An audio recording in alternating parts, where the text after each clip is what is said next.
Hello दोस्तों, मैं विनय कुमार आपका बहुत बहुत स्वागत करता हूं स्कॉलर निर्वाणा के यूट्यूब चैनल में।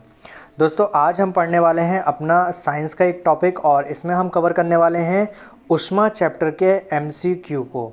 और आज हम इस टॉपिक में पढ़ने वाले हैं पूरे 85 क्वेश्चंस। और जब तक कि पूरे हमारे 85 क्वेश्चंस कवर नहीं होंगे हम इस वीडियो को आज ख़त्म नहीं करेंगे। और इसके बाद अगली वीडियो में मैं आपको लगभग 85 क्वेश्चन और देने वाला हूं। तो इसके वीडियो के 2 पार्ट होंगे। आज मैं आपको इसका पहला पार्ट कवर करा रहा हूं और कल ठीक आपको दूसरा पार्ट भी मिल जाएगा। तो चलिए शुरू करते हैं इस वीडियो को और देखते हैं हमारा पहला क्वेश्चन आज का क्या है। सबसे पहला हमारा क्वेश्चन है कि वस्तु को गर्म करने पर उसके अणुओं पे, ठीक है। तो देखिए यहाँ पर लिखा है कि वस्तु को जब गर्म किया जाता है तो उसके अणुओं पर क्या प्रभाव पड़ता है। तो देखिए उनकी चाल बढ़ जाती है, की ऊर्जा कम हो जाती है, का भार बढ़ जाता है और चौथा ऑप्शन है भार घट जाता है। तो देखिए जब वस्तु को गर्म किया जाता है तो उसकी चाल बढ़ जाती है, क्योंकि देखिए जो उसके वस्तु के अंदर जो अणु होते हैं वो गति करने लगते हैं, तो जिसके कारण उनकी चाल बढ़ जाती है और यहाँ पर किसी भी वस्तु में प्रसार होने लगता है। आपने देखा होगा मोमबत्ती होती है, जब वो क्या होती है गर्म हो जाती है तो वो पिघल के बहने लगती है, अर्थात गति करने लगती है। तो इस तरीके से आप याद कर सकते हैं इसको।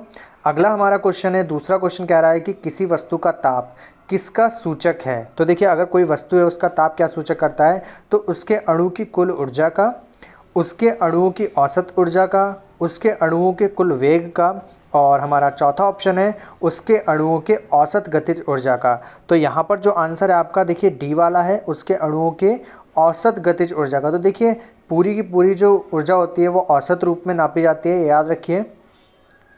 क्वेश्चन नंबर तीसरा कह रहा है कि वस्तु का ताप सूचित करता है कि संपर्क करने पर ऊष्मा, ठीक है। ऑप्शन ए कह रहा है उस वस्तु से अपेक्षाकृत अधिक ताप पर की वस्तु में प्रभावित होती है, अपेक्षाकृत कम ताप की वस्तु में उस वस्तु से प्रभावित होती है, और उस वस्तु से पृथ्वी में प्रभावित होती है, और पृथ्वी से उस वस्तु में प्रभावित होती है। तो देखिए वस्तु का ताप सूचित करता है कि जब देखिए क्या होता है कोई अधिक ताप वाली वस्तु होती है, ठीक है, तो कम ताप वाली वस्तु में प्रभावित होता है। तो देखिए क्या होता है अपेक्षाकृत कम ताप वाली वस्तु में उस वस्तु में से प्रभावित होता है, यानी कि अगर किसी वस्तु का ताप अधिक है तो वो कम ताप वाली वस्तु में ताप को प्रभावित कर देती है, ठीक है। इस चीज़ को याद रखिएगा। और यहाँ पर हमारा बी वाला आंसर सही था। अगला क्वेश्चन है, चौथा क्वेश्चन है हमारा कि किसी वस्तु के ताप में वृद्धि का अर्थ होता है कि। तो यहाँ पर कह रहा है कि किसी वस्तु का अगर ताप में वृद्धि होगी तो ऑप्शन ए है हमारा कि उसकी गतिज ऊर्जा बढ़ जाती है, ऑप्शन बी कह रहा है कि स्थितिज ऊर्जा बढ़ जाती है, ऑप्शन सी है यांत्रिक ऊर्जा बढ़ जाती है, और ऑप्शन डी है ऊष्मीय ऊर्जा बढ़ जाती है। तो देखिए यहाँ पर आंसर है आपका ऊष्मीय ऊर्जा बढ़ती है, ठीक है। जब किसी वस्तु के ताप में वृद्धि होती है तो उसकी ऊष्मा में वृद्धि होती है, ये बात याद रखिए, ऊष्मीय ऊर्जा में वृद्धि होती है। अगला क्वेश्चन है, क्वेश्चन नंबर 5वां है हमारा कि जब किसी वस्तु को ठंडा किया जाता है तब उसके अणुओं को, ठीक है, तो ऊर्जा बढ़ जाती है कि चाल घट जाती है, द्रव्यमान बढ़ जाता है या भार बढ़ जाता है। तो देखिए इस प्रकार से क्वेश्चन पूछता है साइंस के। तो यहाँ पर देखिए अभी मैंने बताया था जब किसी वस्तु को गर्म किया जाता है तो उसके अणुओं के बीच जो चाल होती है वो बढ़ने लगती है और वो गतिज ऊर्जा करने लगते हैं। और इसी प्रकार से जब वस्तु को ठंडा किया जाता है तो उसकी चाल घट जाती है, अर्थात जो ऊर्जा होती है गतिज ऊर्जा वो कम हो जाती है, ठीक है। इस चीज़ को याद रखिए। अगला हमारा क्वेश्चन है, ऊष्मा एक प्रकार की ऊर्जा है, ठीक है, सही बात है, एक प्रकार की ऊर्जा है जिसे कार्य में बदला जा सकता है। इसका प्रत्यक्ष प्रमाण सबसे पहले किसने दिया था। तो ये इंपॉर्टेंट क्वेश्चन में आपका है, ठीक है। सबसे पहला जो प्रमाण था वो किसने दिया था, तो मैं आपको बता देता हूँ रमफोर्ड ने आपका इसका सबसे पहला प्रमाण दिया था, ठीक है। तो इस चीज़ को याद रखिए। और ये जो बाकी 3 है ये हमारे साइंटिस्ट हैं, डेवी, ये सेल्सियस प्रमाण, डेवी ने भी टेम्परेचर से संबंधित नियम दिए थे और इन्होंने सेल्सियस प्रमाण दिया था, और इन्होंने फ़ारेनहाइट क्या कहते हैं पैमाना दिया था, ठीक है। तो इस चीज़ को याद रखिए। क्वेश्चन नंबर 7 कह रहा है किस वैज्ञानिक ने सर्वप्रथम बर्फ़ के 2 टुकड़ों को आपस में घिसकर पिघला दिया था। तो देखिए सबसे पहले ये काम किया था आपका डेवी ने, ठीक है। तो यहाँ पर इन्होंने टेम्परेचर से संबंधित दिया था कि गतिज ऊर्जा, ठीक है, तो एक दूसरे के संपर्क में आने पर वस्तु में क्या होता है ऊर्जा उत्पन्न होती है। तो एक बात किसने बताई कि डेवी ने, ठीक है, याद रखिए। क्वेश्चन नंबर 8वां है, जब कभी कार्य ऊष्मा में बदलता है या ऊष्मा कार्य में बदलती है तो किए गए कार्य व उत्पन्न ऊष्मा का अनुपात एक स्थिरांक होता है जिसे ऊष्मा का यांत्रिक तुल्यांक कहते हैं। इसका मान कितना होता है। तो देखिए इस प्रकार के क्वेश्चन भी इंपॉर्टेंट होते हैं, पर यह ज़्यादा नहीं आते हैं, मैं आपको बताना चाहूँगा। और यहाँ पर देखिए क्या होता है, तो ऊष्मा का जो मान होता है देखिए 4186 जूल प्रति किलो कैलोरी, ये सही है। और यहाँ लिखा है 4.186 जूल और बटे में केवल कैलोरी है, तो ये भी सही है। और साथ ही साथ आपका यहाँ पर सी वाला भी सही है। और फिर उसके बाद है आपका उपयुक्त सभी, तो यहाँ पर आपका आंसर होता है उपयुक्त सभी, ठीक है। तो यहाँ पर आपके सभी आंसर क्या है, सही हैं। क्वेश्चन नंबर 9 है कि निम्न में से कौन सा सही है। तो देखिए निम्न में से कौन सा सही है, तो देखिए सबसे पहले मैं बताऊंगा, ये आपका आंसर लगा हुआ है पहले से, यही वाला आपका सही है। जूल बराबर क्या होता है, W/Q, ठीक है, J बराबर W/Q होता है, ठीक है। बाकी ये सब गलत है, इसको भी याद रखिए। अगला क्वेश्चन है कि जब कुछ पानी का लगातार मंथन किया जाता है, ठीक है, जब पानी का लगातार मंथन किया जाता है तब उसका ताप बढ़ जाता है। इस क्रिया में, ठीक है, आपके यहाँ पर 4 ऑप्शन दे रखे हैं। इस क्रिया में ऊष्मा ऊर्जा का रूपांतरण ऊष्मीय ऊर्जा होता है, ऊष्मीय ऊर्जा में होता है। और लिखा है कि ऊष्मीय ऊर्जा का रूपांतरण ऊष्मा ऊर्जा में होता है। फिर अगला ऑप्शन है कि यांत्रिक ऊर्जा का रूपांतरण ऊष्मीय ऊर्जा में होता है। और चौथा ऑप्शन कह रहा है कि ऊष्मीय ऊर्जा का रूपांतरण यांत्रिक ऊर्जा में होता है। तो देखिए यहाँ पर जो आंसर है कि यांत्रिक ऊर्जा का रूपांतरण ऊष्मीय ऊर्जा में होता है। तो देखिए यहाँ पर मंथन किया जा रहा है, हम उसे काफ़ी देर, मतलब यहाँ पर मंथन कर रहे हैं, और मंथन में क्या होता है, यांत्रिक ऊर्जा का प्रयोग होता है, जिसके कारण ऊष्मीय ऊर्जा उत्पन्न होती है। तो ये चीज़ याद रखिए, मंथन में क्या होता है, यांत्रिक ऊर्जा का रूपांतरण ऊष्मीय ऊर्जा में होता है। वाष्प इंजन में उबलते हुए जल का तापमान किस कारण से ऊंचा हो जाता है। तो देखिए उच्च हो जाता है, किस कारण से तापमान उच्च हो जाता है, ये याद रखिए। तो देखिए जब वाष्प इंजन में, ठीक है, क्या होता है, देखा होगा आपने, वाष्प इंजन में पानी होता है, जिसके कारण उसमें मतलब उसको गर्म किया जाता है तो भाप बनती है। तो देखिए लिखा है वाष्प इंजन में उबलते हुए जल का तापमान किस कारण से उच्च हो जाता है। तो देखिए वहाँ पर जो दबाव है, ठीक है, दाब होता है, वो बनने लगता है, जिसके कारण यहाँ पर तापमान बढ़ने लगता है। तो देखिए इसका आंसर है कि बॉयलर के अंदर उच्च दाब होता है। तो बॉयलर के अंदर कैसा दाब होता है, उच्च दाब होता है। क्वेश्चन नंबर 12 कह रहा है कि शीतकाल में हैंडपंप का पानी गर्म होता है क्योंकि। तो देखिए शीतकाल में हैंडपंप का पानी गर्म इसलिए होता है कि पृथ्वी के भीतर तापमान वायुमंडल के तापमान से अधिक हो जाता है, ठीक है। तो पृथ्वी के अंदर का जो तापमान है वायुमंडल के तापमान से अधिक हो जाता है। इतनी सी सिंपल सी बात है, इसको याद रखिए। और हमेशा यही प्रक्रिया होती है कि पृथ्वी के अंदर का जो टेम्परेचर होता है वो मतलब सेम रहता है, यही माना जाता है कि वो बिल्कुल बदलता नहीं है। और जब मतलब ऊपर, मतलब पृथ्वी की सतह के ऊपर क्या होता है, ठंड होती है, तो नीचे का टेम्परेचर अपने आप ही गर्म हो जाता है। निम्नलिखित में से कौन सा ऊष्मा का यूनिट है। तो देखिए यहाँ पर आपको बताना है कि ऊष्मा का यूनिट कौन सा है। तो देखिए ऊष्मा क्या है, एक प्रकार की ऊर्जा है, और ऊर्जा का मात्रक होता है जूल, ठीक है। तो इसको याद रखिए, ऊष्मा क्या है, एक प्रकार की ऊर्जा है। क्वेश्चन नंबर 14 कह रहा है कि इनमें से कौन ऊष्मा का मात्रक नहीं है। तो देखिए कैलोरी, जूल और किलो कैलोरी और डिग्री सेल्सियस। तो देखिए जूल तो मैंने अभी आपको बताया ऊपर कि हाँ ये ऊष्मा का मात्रक होता है। फिर अगर हम बात करें कैलोरी, तो कैलोरी भी ऊष्मा का मात्रक होता है। अब जब कैलोरी होता है तो आपका किलो कैलोरी भी होगा, ठीक है। तो ये भी है। तो आपका कौन सा बच गया, यहाँ पर चौथा ऑप्शन बच गया, डिग्री सेल्सियस। तो डिग्री सेल्सियस क्या है, ऊष्मा का मात्रक नहीं है। क्वेश्चन नंबर 15 कह रहा है कि ताप का एसआई मात्रक है। तो देखिए ताप का एसआई मात्रक होता है केल्विन, ठीक है। एसआई में पूछ रहा है, ताप का एसआई मात्रक क्या होता है, केल्विन, ठीक है। क्वेश्चन नंबर 16 कह रहा है कि 1 किलो कैलोरी ऊष्मा का मान बराबर होता है। तो देखिए 1 किलो कैलोरी बराबर होता है 4.2 × 10⁻³ जूल, ठीक है। ये याद रखिए, इंपॉर्टेंट है क्वेश्चन, ठीक है, इसको स्टार लगा लीजिए आप, इंपॉर्टेंट क्वेश्चन है। क्वेश्चन नंबर 17 कह रहा है कि जलप्रपात के अधस्तल पर जल का तापमान ऊपर की अपेक्षा अधिक होने का कारण क्या है। तो देखिए यहाँ पर कारण है कि गिर रहे जल की गतिज ऊर्जा ऊष्मा में बदल जाती है। तो यहाँ पर सीधे सीधे है कि जब गिर रहा होता है तो क्या होता है, उसकी गतिज ऊर्जा ऊष्मा में बदलती है, ठीक है, जिसके कारण क्या होता है, तापमान ऊपर की अपेक्षा अधिक होने लगता है, ठीक है।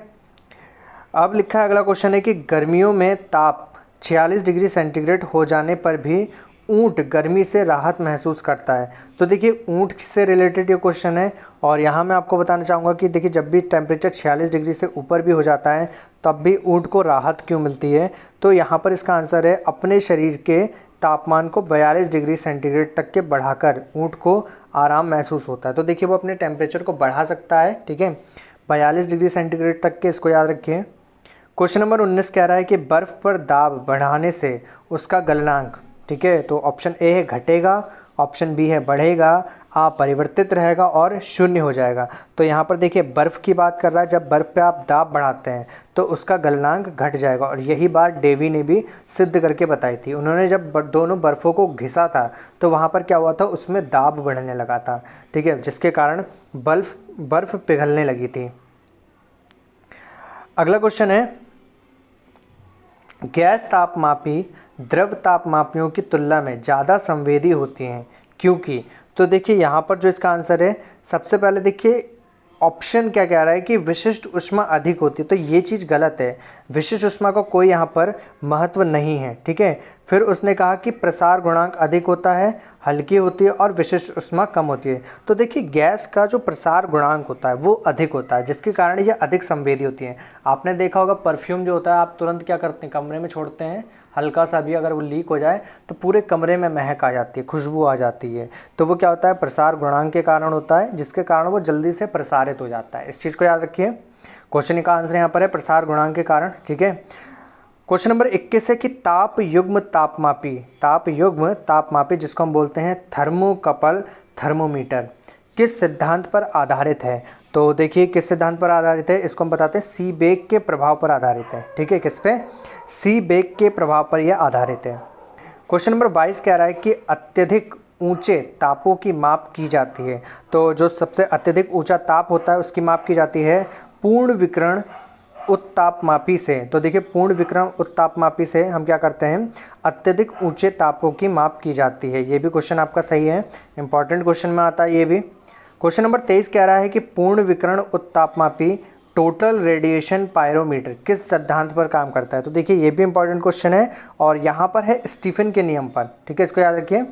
स्टीफन के नियम पर काम करता है पूर्ण विकिरण उत्तापमापी।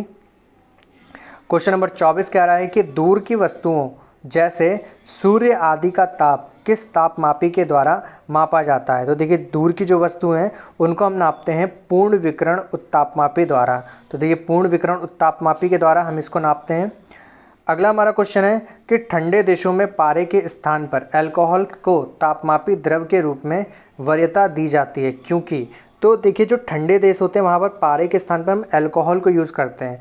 इसका यूज़ करने का कारण ये होता है कि जब आप अल्कोहल यूज़ करते हैं, ठीक है, तो अल्कोहल का जो द्रवणांक है, ठीक है, वो निरंतर होता है, मतलब फिक्स होता है, जिसके कारण हम इसको यूज़ करते हैं। तो यहाँ पर आपका आंसर क्या होता है, अल्कोहल का द्रवणांक निम्नतर होता है, जा सकता है। तो देखिए यहाँ पर थोड़ा सा गलत लिखा है। तो जो अल्कोहल का मैंने बताया था कि द्रवणांक होता है वो निम्नतर होता है, ठीक है, यानी कि नीचे से नीचे तक के जा सकता है। यहाँ थोड़ा सा गलत लिखा है, निम्नतर जा सकता है, ऐसे करके याद करिए इसको, ठीक है। अगला क्वेश्चन है कि थर्मोकपल, ठीक है, जिसे हम बोलते हैं ताप युग्मक, डैश द्वारा बनाया जाता है। तो देखिए किसके द्वारा बनाया जाता है। सबसे पहला है ऑप्शन ए है ही नहीं यहाँ पर, ठीक है, तो देखिए ऑप्शन ए नहीं है, यहाँ पर केवल 3 ही ऑप्शन है। और बी वाला ऑप्शन है अल्कोहल ऊष्मा का बेहतर संचालक होता है। ऑप्शन सी है अल्कोहल पारा से अधिक सस्ता होता है। ऑप्शन डी कह रहा है अल्कोहल का विश्व उत्पादन पारे से अधिक होता है।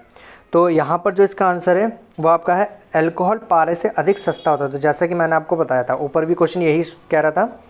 क्वेश्चन नंबर 26 है विकिरण पायरोमीटर से कितना तापक्रम मापा जाता है। तो विकिरण पायरोमीटर से हम कितने ताप को नाप सकते हैं। तो इससे जब हम किसी ताप को नापते हैं तो सिंपल सी बात है, जब हम किसी भी ताप को नापते हैं तो यहाँ पर क्या है, देखिए 26 फिर 27, एक मिनट, क्वेश्चन नंबर 25 फिर 27 फिर 26, ठीक है, क्वेश्चन उल्टे लिखे हुए हैं यहाँ पर। तो मैं आपको बताता हूँ विकिरण पायरोमीटर से कितना तापक्रम नापा जाता है। तो देखिए जब हम विकिरण तापमापी से तापक्रम को नापते हैं तो सबसे पहले 2 धातुओं, 2 अदृश्य धातुओं, 1 सदृश धातुओं। तो यहाँ पर जो आंसर है इसका ये है 2 असदृश धातुओं का हम तापमान नाप सकते हैं, ठीक है, ये आपका आंसर होता है। अगला क्वेश्चन है सूर्य का ताप मापा जा सकता है। तो अभी मैंने बताया था कि सूर्य का ताप मापने के लिए हम किसका प्रयोग करते हैं। सबसे पहले लिखा है प्लेटिनम तापमापी द्वारा, फिर है गैस तापमापी द्वारा, फिर है पायरो तापमापी द्वारा, और उसके बाद जो आपका दे रखा है वाष्पन तापमापी द्वारा, तो यहाँ पर जो आंसर है पायरो तापमापी। ठीक है, आपको पहले ही बताया था कि पायरो तापमापी के द्वारा क्या करते हैं हम सूर्य का तापमान नापते हैं। क्वेश्चन नंबर 29 कह रहा है कि कथन ए तापमापी में पारे का प्रयोग किया जाता है क्योंकि यह अपारदर्शी तथा चमकदार होता है। कैसा होता है? अपारदर्शी तथा चमकदार होता है। अपारदर्शी तथा चमकदार होता है अतः अंकित ताप के पठन में सुविधा होती है। तो यहाँ पर देखिए आंसर क्या है इसका। पहले इसका कारण दे रखा है कि पारा कांच पर नहीं चिपकता है तथा वाष्पशील नहीं है, और ऑप्शन है इसका ए तथा आर दोनों सही हैं तथा आर ए का सही स्पष्टीकरण। तो ये मैं आपको डायरेक्टली बता रहा हूँ क्योंकि ज़्यादा टाइम लगता है इसको पढ़ने में। तो देखिए कथन में इसने कहा कि तापमापी में पारे का प्रयोग किया जाता है क्योंकि यह अपारदर्शी तथा चमकदार होता है अतः अंकित ताप के पठन में सुविधा होती है। तो देखिए मैं बताता हूँ कि जहाँ पर इसने कहा कि हाँ पारे का प्रयोग हम तापमापी में करते हैं। आपने देखा भी होगा कि जो डॉक्टरों के पास होते हैं वो उसमें क्या होता है ज़्यादातर हम पारे का ही इस्तेमाल करते हैं। ठीक है, पारे का इस्तेमाल करते हैं। अब इस्तेमाल करने का कारण क्या होता है? एक तो अपारदर्शी, ठीक है, और दूसरी बात ये चमकता भी है। ठीक है, ये भी बात सही है। अतः अंकित ताप के पठन में सुविधा होती है। हाँ, इसके हम जो टेम्परेचर होता है उसको पढ़ भी सकते हैं। इसमें कारण दे रखा है कि पारा कांच पर नहीं चिपकता है तथा वाष्पशील है। तो ये भी बात सही है कि पारा जो होता है वो कांच पर नहीं चिपकता है और वाष्पशील नहीं है। ठीक है, सही बात है। तो यहाँ पर जो आंसर होता है आपका ए वाला सही होता है। ठीक है, तो ए वाला यहाँ पर बिल्कुल सही आंसर है। क्वेश्चन नंबर 30 कह रहा है कि निम्न में से कौन सही है। तो देखिए यहाँ पर कौन सा वाला सही मैं आपको बताना चाहूँगा कि यहाँ पर बी वाला सही है। ठीक है, और इसे फॉर्मूला होता है, इसको याद कर लीजिए F-32/9 = CY5। ठीक है, तो इस तरीके से आप इसको याद कर सकते हैं। क्वेश्चन नंबर 31 है सेल्सियस मापक्रम पर जल के क्वथनांक तथा हिमांक होते हैं। तो देखिए सेल्सियस मापक्रम पर जल के जो क्वथनांक और हिमांक है उनका मान पूछा है यहाँ पर कितना होता है। तो देखिए जब सेल्सियस पैमाने की बात करते हैं तो देखिए सेल्सियस पैमाने पर जल 100 डिग्री सेंटीग्रेड पर उबलता है और 0 डिग्री सेंटीग्रेड पर जमता है। तो इस चीज़ को आप याद रखिए। उसके बाद अगला क्वेश्चन है कि ताप के सेल्सियस पैमाने पर परम शून्य ताप होता है। तो देखिए ताप के सेल्सियस पैमाने पर पूछ रहा है कि परम शून्य ताप होता है। तो देखिए परम शून्य ताप के बारे में यहाँ पर पूछ रहा है, और परम शून्य ताप किसके लिए कितना होता है? -273 डिग्री सेंटीग्रेड होता है। तो इस चीज़ को याद रख लिए। अगला क्वेश्चन है केल्विन मान से मानव शरीर का सामान्य तापमान कितना होता है। तो देखिए केल्विन के हिसाब से पूछ रहा है। यहाँ पर किसके लिए पूछ रहा है? केल्विन। तो केल्विन में जो मानव शरीर का तापमान होता है कितना होता है? 310, ठीक है, केल्विन के आसपास होता है। ठीक है, इसको याद रखिए। हम क्या करते हैं, जो हमारा टेम्परेचर होता है कितना मैं बता रहा हूँ, देखिए 273 हम ऐड कर देते हैं। जो हमारा सेल्सियस डिग्री में होता है उसको उसमें 273 ऐड कर देते हैं। अब देखिए आप क्या करिए, मानव शरीर का कितना होता है? 37 होता है मानव शरीर का, और 273 ऐड कर देते कितना हो गया? 7 और 3 10, हासिल आया 1, 7 3 10 और 11, फिर हासिल आया 1, और ये कितना हो गया? 310। तो इस प्रकार से हम निकालते हैं। ठीक है, तो जो भी आपको डिग्री सेंटीग्रेड में दिया होता है उसमें केवल आपको 273 जोड़ना होता है और केल्विन पैमाने पे आपका टेम्परेचर पता चल जाता है। और कोई तरीका नहीं है, बहुत ही आसान तरीका है इसका। कितना तापमान होने पर पाठ्यांक सेल्सियस और फ़ारेनहाइट तापमापियों में एक ही होंगे। तो देखिए फ़ारेनहाइट और दूसरा आपसे पूछा है सेल्सियस। तो देखिए दोनों का एक टेम्परेचर कब होता है। तो देखिए ये भी क्वेश्चन इंपॉर्टेंट है। और यहाँ पर देखिए क्या होता है, जब टेम्परेचर -40 डिग्री होता है तो सेल्सियस और फ़ारेनहाइट दोनों के मान बराबर होते हैं। ठीक है, याद रखिए। क्वेश्चन नंबर 35 है कि न्यूनतम संभव ताप है। तो देखिए सबसे न्यूनतम संभव ताप है। तो देखिए सबसे न्यूनतम संभव ताप देखिए क्या है, आपने सुना होगा केल्विन पैमाना। तो केल्विन पैमाने के लिए हम क्या करते हैं, 273 को ऐड करते हैं अपने सेल्सियस पैमाने में। तो 273 क्या है? 273 ही परम शून्य ताप है। ठीक है, बिल्कुल शून्य ताप। तो ये होता है -273 डिग्री सेंटीग्रेड परम शून्य ताप होता है। अगला क्वेश्चन है हमारा, फ़ारेनहाइट स्केल पर किसी वस्तु का ताप 212 फ़ारेनहाइट है, सेल्सियस पैमाने पर उस वस्तु का ताप होगा।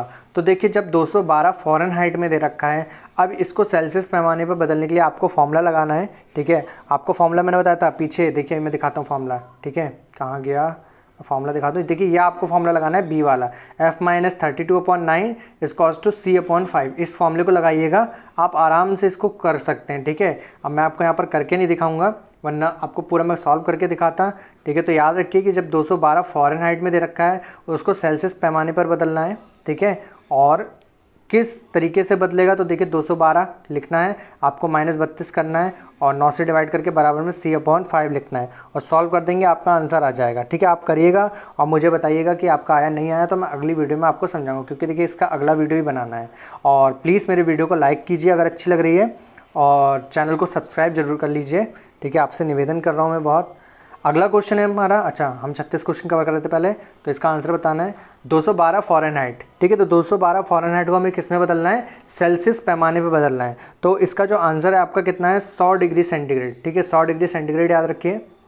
अगला क्वेश्चन है सेल्सियस पैमाने का 0 डिग्री सेंटीग्रेड फ़ारेनहाइट स्केल के कितने डिग्री के बराबर होगा। तो देखिए सेल्सियस पैमाने को इस बार किस में बदलना है, फ़ारेनहाइट में बदलना है। सेल्सियस पैमाने को फ़ारेनहाइट में बदलना है। तो देखिए फ़ारेनहाइट में जब सेल्सियस पैमाने को बदला जाता है तो वो 32 डिग्री हो जाता है, ठीक है। कितना हो जाता है, 32 डिग्री हो जाता है। अगला क्वेश्चन है कि मानव शरीर का तापमान, एक मिनट, मानव शरीर का तापमान 98.6 फ़ारेनहाइट होता है, सेल्सियस स्केल पर यह कितना होगा। तो देखिए सेल्सियस स्केल पर मैंने अभी आपको बताया था 37 डिग्री, कितना बताया था, 37 डिग्री, याद कर लीजिए 37 डिग्री, ठीक है। फ़ारेनहाइट मापक्रम पर सामान्यतः वायुमंडलीय दाब पर उबलते पानी का ताप होता है। तो देखिए यहाँ पर वायुमंडलीय दाब पर उबलते पानी का ताप पूछा है इसने, और वो भी किस पे पूछा है, फ़ारेनहाइट पैमाने पर पूछा है। किस पर, फ़ारेनहाइट पैमाने पर। तो कितना होता है, 212 फ़ारेनहाइट होता है, ठीक है, याद रखिए इसको।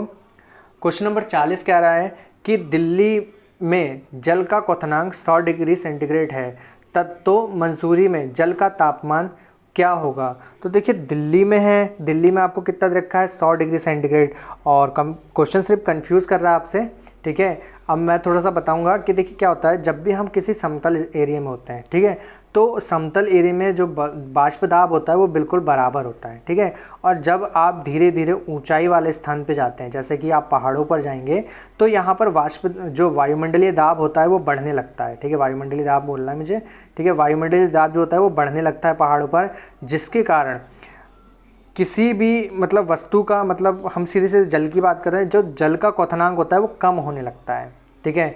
और इसी कारण जो पहाड़ों पर जो चावल दाल पकाते हैं, खाना बनाते हैं, तो खाना बनाने में भी दिक्कत आती है वहाँ पर, ठीक है। और इसी के कारण से कि वहाँ पर जो वायुमंडलीय दाब होता है वो बढ़ जाता है, जिसके कारण क्वथनांक कम होता है। तो होता क्या है यहाँ पर, आंसर इसका देखिए क्या होता है कि जब क्वथनांक कम हो जाता है तो जल 100 डिग्री सेंटीग्रेड से कम पर उबल जाता है, जिसके कारण खाना बनाने में दिक्कत आती है। तो यहीं पर हमारा सीधा आंसर मिलता है कि दिल्ली का क्वथनांक कितना है, 100 डिग्री सेंटीग्रेड है। तो अगर आप मसूरी नहीं, अगर आप किसी भी पहाड़ी इलाके में जाएंगे तो वहाँ 100 डिग्री सेंटीग्रेड से कम पर ही पानी उबल जाएगा। अगला 41वां क्वेश्चन है कि एक मनुष्य का तापमान 60 डिग्री सेंटीग्रेड है, तो उसका तापक्रम फ़ारेनहाइट में क्या होगा। तो देखिए यहाँ पर फ़ारेनहाइट में पूछा है, तो आपको कुछ नहीं करना है, 140 फ़ारेनहाइट हो जाएगा यहाँ पर आंसर। आपको फॉर्मूला वही लगाना है, f माइनस 32/9 और c/5, इस तरीके से आप लगा के इसको सॉल्व कर सकते हैं। तो देखिए आराम से करिएगा, कोई दिक्कत नहीं है, ठीक है। मैं सॉल्व करके दिखाता, पर मेरा अभी मन नहीं कर रहा है, क्योंकि देखिए आप अभी MCQ पढ़ रहे हैं। अगर मैं सॉल्व करूँगा तो टाइम और ज़्यादा लगेगा, और हमें पूरे 85 क्वेश्चन कवर करने हैं। आप फॉर्मूला लगाइए, अगर नहीं आता है तो मैं आपको ज़रूर बताऊँगा, ठीक है। पूरा एक वीडियो बना दूँगा इसे चेंज करने पर। क्वेश्चन नंबर 42 कह रहा है कि किसी मनुष्य के शरीर का तापमान किसी मनुष्य के शरीर का सामान्य तापक्रम होता है। तो देखिए यहाँ पर फ़ारेनहाइट और सेंटीग्रेड दोनों में ऑप्शन दे रखे हैं। तो मनुष्य के शरीर का सामान्य तापमान, अगर हम डिग्री सेंटीग्रेड की बात करें तो देखिए 98 डिग्री सेंटीग्रेड लिखा है। तो क्या आप बताइए, डिग्री सेंटीग्रेड में मैंने 98 बताया था, नहीं, वहाँ तो 37 था ना, वहाँ कितना था, 37। और इस हिसाब से यहाँ पर फ़ारेनहाइट में आपका कितना होगा, 98 वाला सही होगा। तो याद रखिए जब फ़ारेनहाइट में होता है तो 98 फ़ारेनहाइट होता है, और जब डिग्री सेल्सियस में होता है तो 98 डिग्री सेल्सियस वो 37 होता है, ठीक है, याद रखिए। 43वां क्वेश्चन कह रहा है कि तप्त जल के थैलों में जल का प्रयोग किया जाता है क्योंकि, ठीक है। तो तप्त जल के थैलों में जल का प्रयोग किया जाता है क्योंकि यह सरलता से मिल जाता है, यह सस्ता है और हानिकारक नहीं है, इसकी विशिष्ट ऊष्मा अधिक है, जल को गर्म करना आसान है। तो देखिए यहाँ पर जल को इसलिए भरा जाता है क्योंकि जल की जो विशिष्ट ऊष्मा होती है वो बहुत ही अधिक होती है, ठीक है। याद रखिए यहाँ पर इसका आंसर क्या है, सी वाला आपका आंसर है। क्वेश्चन नंबर 44 है कि धातु की चायदानियों में लकड़ी के हैंडल क्यों लगे होते हैं। तो देखिए आपने धातु की चायदानी देखी होंगी, ठीक है, चाय छानने वाले, ठीक है, उसमें लकड़ी के हैंडल क्यों होते हैं। तो देखिए लकड़ी जो होती है ऊष्मा की कुचालक होती है, ठीक है, पहली बात तो आप इसको याद रखिए। और यही यहाँ पर इसका आंसर क्या है, लकड़ी ऊष्मा की कुचालक होती है, यही आंसर हो जाएगा और कोई जाना ही नहीं आपको इसमें आगे। क्वेश्चन नंबर 45 कह रहा है जब गर्म पानी को मोटे कांच के गिलास के ऊपर छिड़का जाता है तो वह टूट जाता है, इसका कारण क्या है। तो देखिए वो टूटता क्यों है, क्योंकि देखिए अचानक जो गिलास होता है उसमें ऊष्मा का संचरण होने लगता है, विस्तारित होने लगता है, ऊष्मा का प्रसार होने लगता है, जिसके कारण उस जो गिलास होता है वो चटक जाता है। तो इसका आंसर है अचानक ही गिलास विस्तारित हो जाता है। देखिए इसके ऑप्शन जो आपको देगा ना बहुत ज़्यादा कन्फ्यूज़ करने वाले देगा। जैसे कि बी वाला आप देखिए लिखा है अचानक ही गिलास संकुचित हो जाता है, तो ये गलत है, याद रखिए। जल वाष्पित हो जाता है तो ये भी गलत है, और गिलास रासायनिक रूप से जल के साथ प्रकृति होता है, तो ये भी गलत है। तो देखिए इस तरीके से आपको जरूर क्वेश्चन में कंफ्यूज करता है, तो इसको भी याद रखिए। क्वेश्चन नंबर 46 कह रहा है कि पानी का घनत्व किस ताप पर अधिकतम होता है। तो आपको सबको पता होना चाहिए, बहुत ही सिंपल क्वेश्चन है कि पानी का जो घनत्व होता है 4 डिग्री सेंटीग्रेड पर अधिक होता है। जब बर्फ़ को 0 डिग्री सेंटीग्रेड से 10 डिग्री सेंटीग्रेड तक गर्म किया जाता है तो जल का आयतन, तो देखिए मैं बताता हूँ क्या होता है। जल का जो आयतन होता है, ठीक है, सबसे पहले तो जब जल 4 डिग्री सेंटीग्रेड पर होता है तो इसका घनत्व अधिक होता है, पहले घटता है फिर अधिक होता है फिर घटना शुरू होता है। इस तरीके से याद रखिए कि जब यहाँ पर जो क्वेश्चन पूछा है इसमें क्या होता है कि जब 0 से 10 डिग्री सेंटीग्रेड तक गर्म किया जाता है तो देखिए इसी के बीच में 4 डिग्री सेंटीग्रेड आएगा, ठीक है, 4 डिग्री सेंटीग्रेड आएगा। तो मैंने बताया कि जब 0 से 4 तक के पहुंचेगा तो कम होगा, ठीक है, कम होना शुरू होगा, और जैसे ही 4 डिग्री सेंटीग्रेड होगा तो अधिक होना शुरू हो जाएगा, ठीक है। तो इस तरीके से जल के घनत्व की यहाँ पर बात होती है, ठीक है। तो सॉरी यहाँ पर आयतन पूछा तो आयतन की बात होती है, ठीक है। आयतन क्या होता है, कम होता है फिर उसके बाद बढ़ना शुरू होता है, इस तरीके से इसको याद रखिए। अगला क्वेश्चन है यदि जल को 10 डिग्री सेंटीग्रेड से 0 डिग्री सेंटीग्रेड तक ठंडा किया जाए तो देखिए जस्ट उसका उल्टा ही आंसर हो जाएगा यहाँ पर। और यहाँ पर मैं बताता हूँ कि जल का आयतन 4 डिग्री सेंटीग्रेड तक कम रहेगा और उसके बाद बढ़ना शुरू होगा, ठीक है, सेम उसी का उल्टा हो गया यहाँ पर। क्वेश्चन नंबर 49 है साइकिल के ट्यूब अधिकांशतः गर्मियों में क्यों फटते हैं। साइकिल के जो ट्यूब हैं वो गर्मियों में क्यों फटते हैं। तो देखिए क्या होता है जब गर्मियों का मौसम आता है, ठीक है, तो ट्यूब जो होते हैं वो मतलब उस टेम्परेचर को सहन नहीं कर पाते हैं, क्योंकि देखिए क्या होता है एक टेम्परेचर को सहन करने की लिमिट होती है जिसको वो सहन नहीं कर पाते और ट्यूब फट जाते हैं। तो देखिए गर्मी के कारण ट्यूब क्या होते हैं, फटने लगते हैं, ठीक है।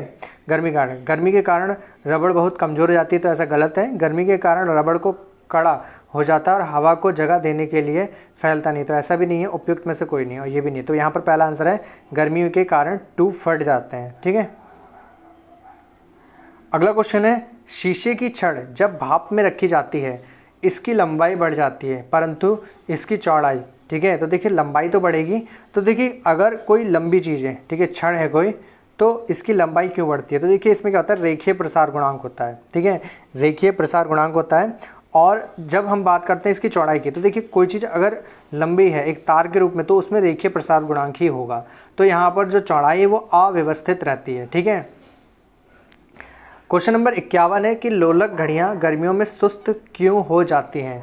तो लोलक घड़ियाँ गर्मियों में सुस्त होने का कारण है कि लोलक की जो लंबाई होती है वो थोड़ी बढ़ जाती है, ठीक है, इसकी चौड़ाई दोलन में लगा हुआ समय बढ़ जाता है, ठीक है। तो जब लंबाई बढ़ती है तो दोलन में जो समय लगता है वो भी बढ़ जाता है, जिसके कारण ये सुस्त महसूस होती हैं। क्वेश्चन नंबर 52 है एक धातु की ठोस गेंद के अंदर कोटर है, जब इस धातु की गेंद को गर्म किया जाएगा तो कोटर का आयतन, तो देखिए अब गर्म कर रहे हैं तो आयतन तो जाहिर सी क्या होगा, आप बताइए, बढ़ना ही बढ़ना है, तो जाहिर सी गर्म करने पर वस्तु का आयतन बढ़ता है, इतना याद रखिए। अगला क्वेश्चन है यहाँ पर कि जब किसी बोतल में पानी भरा जाता है और उसे जमने दिया जाता है तो बोतल टूट जाती है, क्यों। तो देखिए जब बर्फ़ को जमाया जाता है, ठीक है, बर्फ़ को जमाने पे क्या होता है तो जब बर्फ़ जमती है तो वो फैलना शुरू करती है। तो देखिए पानी जमने पर फैलता है, तो पानी जैसे जैसे फैलता है वो जमना शुरू हो जाता है।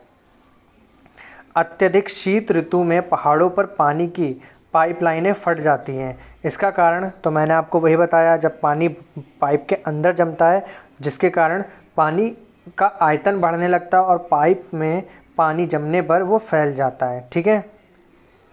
क्वेश्चन नंबर 55 है कि दो रेल पटरियों के मध्य जोड़ पर एक छोटा सा स्थान क्यों छोड़ा जाता है। तो देखिए गर्मी जब आती है तो गर्मियों में जो गैप जो होता है वो रेखीय प्रसारण के कारण क्या होता है, फैलकर संकुचित ना हो इसलिए छोड़ा जाता है। ठीक है। तो यहाँ पर आपका आंसर क्या है, क्योंकि धातु गर्म करने पर फैलती है, जैसा कि मैंने बताया कि धातु को गर्मी जब मिलेगी तो वो फैलेगी, तथा ठंडी होने पर संकुचित होती है। तो जब गर्मियाँ आती हैं तो जो गैप जो छोड़ा जाता है उसमें जो रेल की पटरियाँ होती हैं वो अपने स्पेस को कवर कर लेती हैं ताकि मुड़े ना।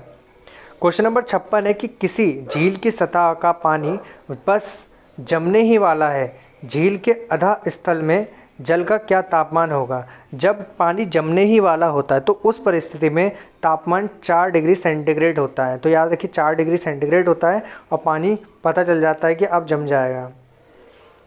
क्वेश्चन नंबर 57 है यहाँ पर कि शीतकाल में जब ठंड से जल जम जाता है तब मछलियाँ और अन्य जलीय जीव, तो देखिए जब जल जम जाता है तो उसके अंदर जो अन्य जल जीव होते हैं, ठीक है, जीवित रह सकते हैं, क्योंकि देखिए जो परत होती है वो जल के केवल ऊपरी सिरे पर जमती है। तो यहाँ पर जो आंसर होगा वो आपका है कि पहला वाला, कि जीवित रह सकते हैं क्योंकि जल का केवल ऊपरी परत ही जमता है। तो ये बिल्कुल सही है और नीचे का जल बिल्कुल सामान्य स्थिति में बना रहता है। ऊष्मा का संचरण की विधि है, तो देखिए ऊष्मा के जो संचरण की जो विधि है वो यहाँ पर है चलन। तो देखिए ऊष्मा का चलन होता है, सही बात है, फिर संवहन भी होता है, फिर विकिरण भी होता है, तो यानी कि यहाँ पर सभी आंसर आपके सही हैं। क्वेश्चन नंबर 59 कह रहा है कि ऊष्मा के संचरण की किस विधि में पदार्थ के अणु एक स्थान से दूसरे स्थान तक स्वयं नहीं जाते। तो देखिए एक स्थान से दूसरे स्थान तक स्वयं न जाने पर क्या होता है, चलन होता है। ठीक है, एक स्थान से दूसरे स्थान पर चलन के द्वारा नहीं जाते, इसमें एक दूसरे को वो भेजते रहते हैं। ठीक है। अगला क्वेश्चन है द्रवों तथा गैसों में ऊष्मा का स्थानांतरण निम्नलिखित में से किस विधि द्वारा होता है। द्रवों तथा गैसों में, ठीक है, ध्यान रखिए द्रवों तथा गैसों में पूछा है, तो द्रवों तथा गैसों में क्या होता है, संवहन की विधि होती है। ठीक है, इसको याद रखिए। अगला क्वेश्चन है विद्युत केतली में पानी गर्म होता है, विद्युत केतली में पानी गर्म होता है, यहाँ पर विधि बतानी आपको किसकी है, तो संवहन विधि के द्वारा गर्म किया जाता है पानी को। ठीक है। क्वेश्चन नंबर 62 है कि सूर्य की ऊष्मा पृथ्वी पर निम्नलिखित में से किस प्रकार के संचरण के माध्यम से आती है। मोस्ट इंपॉर्टेंट क्वेश्चंस में आता है आपका। ठीक है, और यहाँ पर आंसर है विकिरण, विकिरण के माध्यम से आती है, और विकिरण भी एक प्रकार का माध्यम है ऊष्मा का। क्वेश्चन नंबर 63 कह रहा है कि ऊष्मा के स्थानांतरण की किस विधि में माध्यम आवश्यक नहीं है। तो देखिए किस विधि में माध्यम आवश्यक नहीं है, तो विकिरण, विकिरण की विधि में माध्यम आवश्यक नहीं है। ठीक है, अरे समझ लीजिए ना, सूरज से क्या हो रहा है, जो किरणें आ रही हैं, ऊष्मा आ रही है, वो विकिरण के माध्यम से तो आ रही है, तो वहाँ पर किसी माध्यम की आवश्यकता थोड़ी नहीं हमें। ऊष्मा संचरण की वह विधि जिसमें माध्यम के कण गति नहीं करते कौन सी है। तो देखिए इसमें माध्यम के कण गति नहीं करेंगे, तो विकिरण में माध्यम के कण गति नहीं करते हैं।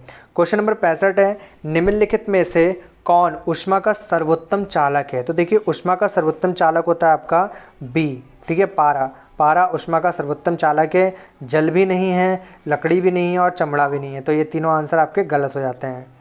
क्वेश्चन नंबर आपका 66 है, कह रहा है कि चांदी की ऊष्मीय चालकता तांबी की ऊष्मीय चालकता की अपेक्षा कम होती है, अधिक होती है, बराबर होती है, इनमें से कोई नहीं। तो देखिए चांदी की जो गुप्त ऊष्मा होती है, चांदी की जो चालकता होती है ऊष्मीय चालकता, उसका क्या होता है, देखिए जब हम बात करते हैं तांबे की ऊष्मीय चालकता की अपेक्षा, तो यहाँ पर तांबे की और चांदी की दोनों की जो ऊष्मीय चालकता है वो दोनों ही बराबर होती हैं। ठीक है।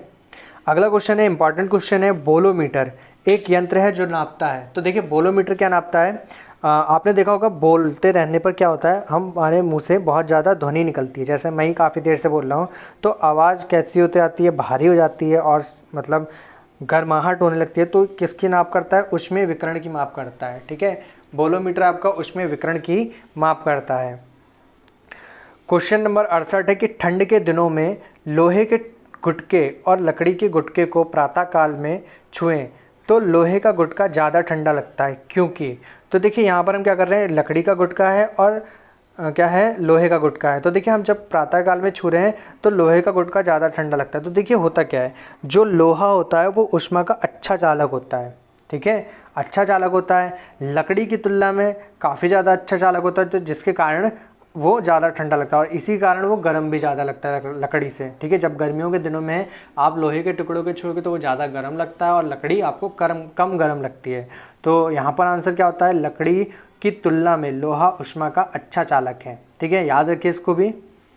क्वेश्चन नंबर 69 कह रहा है कि कड़े जोड़ों में जाड़े हो गए, ठीक है, कड़े जाड़े में झील की सतह हिम शीतित हो जाती है क्योंकि उसके तल में जल द्रव अवस्था में बना रहता है, यह किस कारण होता है। तो देखिए यह किस कारण होता है, तो क्वेश्चन यहाँ पर आपका जो आंसर है, जब मैंने बताया कि देखिए जब झील जमती है तो झील की सतह और जो वायु है वो केवल सतह को ही एक जैसा करता है, ठीक है, और उसके जल के अंदर कोई प्रभाव नहीं पड़ता, ठीक है।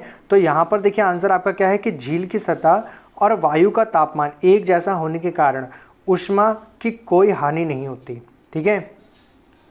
क्वेश्चन नंबर 17 है, 69 वाला क्वेश्चन आपका बहुत इंपॉर्टेंट क्वेश्चन है, ठीक है, इसको याद रखिएगा, ठीक है। क्वेश्चन नंबर 17 है, एक टेबल पंखे को बंद कमरे में चलाने पर कमरे की हवा, ठीक है, जब आप टेबल पंखे को कमरे में चलाते हैं तो उसकी हवा कैसी होती है, गर्म होती है, क्योंकि देखिए कमरा क्या होता है, गर्म होता है, तो जिसके कारण उसकी हवा भी गर्म होती है। क्वेश्चन नंबर 71 है, कमरे में रखे हुए रेफ्रिजरेटर के दरवाजे खुले छोड़ दिए जाएँ तो, ठीक है। तो देखिए जब आप क्या करते हैं, दरवाजे खुले छोड़ते हैं तो कमरा धीरे धीरे गर्म हो जाता है, ठीक है, याद रखिए उल्टा होता है, कमरा धीरे धीरे गर्म हो जाता है।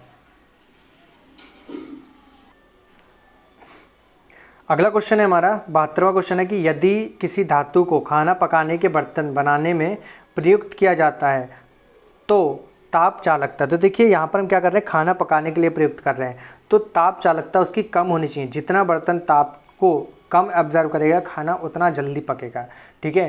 तो काले बर्तनों में क्या होता है, खाना जो होता है वो देर में पकता है, इस चीज़ को याद रखिए, हाँ ठीक है, खाना थोड़ा देर में पकता है। क्वेश्चन नंबर 73 है, निम्नलिखित में कौन ऊष्मा का सबसे अच्छा सुचालक है। तो ऊष्मा का सबसे अच्छा सुचालक आपको बताना है, तो समुद्र का पानी ऊष्मा का सबसे अच्छा सुचालक है, ठीक है। ठंडा पानी भी नहीं है, गर्म पानी भी नहीं है, आस्वित पानी भी नहीं है, यहाँ पर आपका समुद्री पानी है वो ज़्यादा ऊष्मा का अच्छा सुचालक है। आणविक संगठन के द्वारा ऊष्मा का संप्रेषण क्या कहलाता है। आणविक संगठन के द्वारा ऊष्मा का संप्रेषण आपका संवहन कहलाता है। देखिए आणविक की बात कर रहा है तो संवहन के द्वारा यहाँ पर क्या होता है, ऊष्मा का संचलन हो जाता है यहाँ पर। क्वेश्चन नंबर 75 कह रहा है कि निम्नलिखित द्रवों में कौन सा ऊष्मा का बहुत अच्छा चालक है। तो कौन सा ऊष्मा का अच्छा चालक है, तो मैंने देखिए आपको बताया था पारा, मैंने इससे पहले आपको बताया था और यहाँ पे भी आपको पारा दे रखा है, तो इन तीनों में भी पारा सबसे अच्छा चालक है। क्वेश्चन नंबर 76 कह रहा है कि सूर्य विकिरण का कौन सा भाग सोलर कुकर को गर्म कर देता है। तो देखिए सोलर कुकर को गर्म करने वाला भाग है आपका बी वाला, अवरक्त विकिरण के द्वारा सोलर कुकर गर्म होते हैं। क्वेश्चन नंबर 77 कह रहा है कि शीतकाल में कपड़े हमें गर्म रखते हैं। शीतकाल में कपड़े हमें गर्म रखते हैं क्योंकि देखिए शीतकाल में जो कपड़े होते हैं वो क्या करते हैं, शरीर की ऊष्मा को बाहर जाने से रोकते हैं, ठीक है, जिसके कारण हमें गर्माहट महसूस होती है। तो यहाँ पर आंसर क्या हो जाता है आपका, शरीर की ऊष्मा को बाहर जाने से रोकते हैं। क्वेश्चन नंबर 78 है आपका, धूप से बचने के लिए छाते में रंग संयोजन निम्न में से कौन सा सबसे उचित है। तो देखिए धूप से बचने के लिए रंग संयोजन सबसे अच्छा होता है कि जब आप धूप से बचने के लिए करते हैं तो ऊपर सफ़ेद होना चाहिए और नीचे काला। इससे क्या होता है कि जो अंदर की ऊष्मा होती है वो अंदर ही रहती है और बाहर की ऊष्मा को ऑब्जर्व नहीं करता सफ़ेद रंग, ठीक है। तो यहाँ पर क्या आता है, ऊपर सफ़ेद और नीचे काला, ये वाला आंसर होगा बी वाला, ठीक है, याद रखिए। क्वेश्चन नंबर 89 है, अफ्रीका के काली त्वचा वाले व्यक्ति ब्रिटेन के सफ़ेद त्वचा वाले व्यक्तियों की तुलना में, ठीक है, तो अच्छा क्वेश्चन है ये। यहाँ पर पूछा है कि तुलना में क्या होता है, अधिक गर्मी महसूस करते हैं, कम गर्मी महसूस करते हैं, समान गर्मी महसूस करते हैं, गर्मी महसूस नहीं करते। तो यहाँ पर देखिए मैं बताया कि अगर कोई चीज़ काली होगी तो उससे गर्मी अधिक लगेगी, तो यहाँ पर है अधिक गर्मी महसूस करते हैं क्योंकि ऊष्मा का अधिक अवशोषण होता है। क्वेश्चन नंबर 80 है, सुबह का सूरज इतना गर्म नहीं होता जितना दोपहर का, क्योंकि तो देखिए सुबह का सूरज इसलिए गर्म होता है क्योंकि सूरज की जो किरणें होती है वो अंतरिक्ष में अधिक दूरी तय करनी पड़ती है, ठीक है, इसलिए, ठीक है। तो देखिए सुबह के समय सूरज की किरणों की अंतरिक्ष में अधिक दूरी तय करनी पड़ती है, जबकि दोपहर के समय इतनी दूरी नहीं होती है। क्वेश्चन नंबर 81 है कि काले वस्त्रों के मुकाबले में श्वेत वस्त्र शीतलता क्यों देते हैं। तो देखिए ये भी क्वेश्चन अच्छा है, इंपॉर्टेंट क्वेश्चन है। क्वेश्चन है उनके पास जो भी प्रकाश पहुंचता है वह उसे परावर्तित कर देते हैं। जैसे कि मैंने बताया कि वो क्या करते हैं, उत्सर्जित कर देते हैं। सफ़ेद वस्त्र क्या होते हैं, जो गर्माहट होती है, ऊष्मा होती है, उसे उत्सर्जित कर देते हैं। क्वेश्चन नंबर 82 आपका क्या आ रहा है कि ऊनी कपड़े सूती वस्त्रों की अपेक्षा गर्म होते हैं, क्योंकि, ठीक है। तो गर्म इसलिए होते हैं क्योंकि यहाँ पर क्या होता है, जब हम सूती ऊनी कपड़ों की बात करते हैं तो वो क्या करते हैं, अच्छे रोधक का काम करते हैं। ऊनी कपड़े अच्छे रोधक का काम करते हैं, तो यहाँ पर आपका डी वाला आंसर सही होता है। क्वेश्चन नंबर 83 है निम्नलिखित में से किसके द्वारा अधिक ज्वालक पैदा होता है। तो अधिक ज्वालक पैदा होती है भाप के द्वारा। देखिए आप उबलते हुए पानी से कम जलन महसूस करते हैं, पर जो भाप होती है उससे अगर आपका हाथ जल जाए तो अधिक ज्वाला महसूस होती है। बस आज आखिरी के 2 क्वेश्चन और बचे हैं। क्वेश्चन नंबर 84 कह रहा है कि वायुमंडल में आर्द्रता की उपस्थिति एक ऐसे स्टील के गिलास की बाह्य सतह पर जल की बूंदें देखकर सुनिश्चित की जाती है जो भरा होता है। तो देखिए यहाँ पर जो आपका आंसर है ये है आपका कि जब आप मतलब वायुमंडल की आर्द्रता की उपस्थिति में एक स्टील का गिलास ले सकते हैं, जब आप उसकी सतह पे जल की बूंदें देखकर सुनिश्चित करते हैं तो जो जल की बूंदें होती हैं वो आपकी किस गर्म क्या कहते हैं, ठंडे जल की होनी चाहिए। जब जल ठंडा होता है तो उससे हम देखते हैं कि जब हम किसी गिलास में ठंडा जल भरते हैं तो क्या होता है, बाहर वाष्पीकृत होता है, संवहन हो जाता है जल के बाहर, ठीक है, आपको छोटी छोटी बूंदें दिखाई देती हैं, तो उससे हम आर्द्रता का पता लगा सकते हैं।